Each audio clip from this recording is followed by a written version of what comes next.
Hi friends, ಇವತ್ತು ನಾವು ನೈವೇದ್ಯಕ್ಕೆ ಪುಳಿಯೋಗರೆ ಮಾಡಿದ್ವಿ. ಪುಳಿಯೋಗರೆ ಮಾಡಿ ಪ್ರಸಾದ ಇಟ್ಟು ನೈವೇದ್ಯ ಮಾಡಿ ಪೂಜೆ ಮಾಡಿದ್ದೀವಿ. ಈಗ ಸದ್ಯಕ್ಕೆ ಅಡುಗೆ ಮಾಡ್ಕೊತಾ ಇದ್ದೀನಿ. ಸ್ವಲ್ಪ ಲೇಟ್ ಆಯಿತು. ಇವತ್ತು ನುಗ್ಗೆ ಸೊಪ್ಪಿನ ಪಲ್ಯ ಮಾಡೋದು ಹೇಗೆ ಅಂತ ನಿಮಗೆ ನಾನು ಡೀಟೇಲಾಗಿ ಒಂದು ವಿಡಿಯೋ ಬೇರೆ ವಿಡಿಯೋ ಹಾಕ್ತೀನಿ.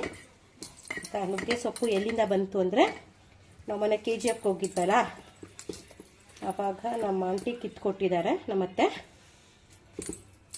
ಈಗ ಅದನ್ನು ಪಲ್ಯ ಮಾಡೋದಕ್ಕೆ ರೆಡಿ ಮಾಡ್ಕೊತಾ ಇದ್ದೀನಿ.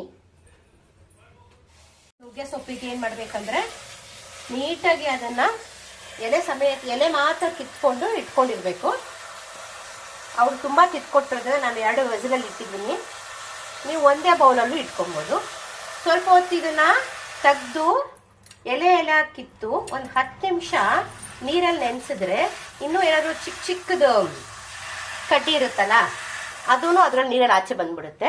ಇಲ್ಲಿ ನೋಡಿ, ನಾನು ಹೆಸರುಬೇಳೆ ಒಂದು ಸ್ವಲ್ಪ ಬೇಯಿಸ್ಕೊತಾ ಇದ್ದೀನಿ.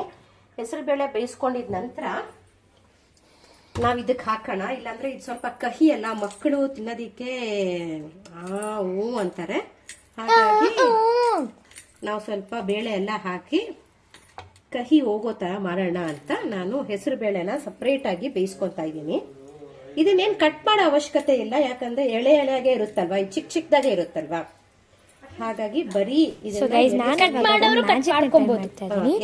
ಅದೇನು ಅಂತ ಅಂದ್ರೆ ಐಸ್ ಕ್ಯೂಬ್ಸ್ ಇರುತ್ತಲ್ವಾ, ಅದನ್ನ ಲೈಕ್ ನಾನು ಬೀಟ್ರೂಟ್ ಜ್ಯೂಸ್ ಅದನ್ನ ನಾನು ಏನ್ ಮಾಡಿದೀನಿ ಅಂತ ಅಂದ್ರೆ ಐಸ್ ಕ್ಯೂಬ್ ಮೇಕರ್ ಅಲ್ಲಿ ಹಾಕ್ಬಿಟ್ಟು ಅದನ್ನ ಐಸ್ ಮಾಡ್ತಾ ಇದೀನಿ ಗೈಸ್.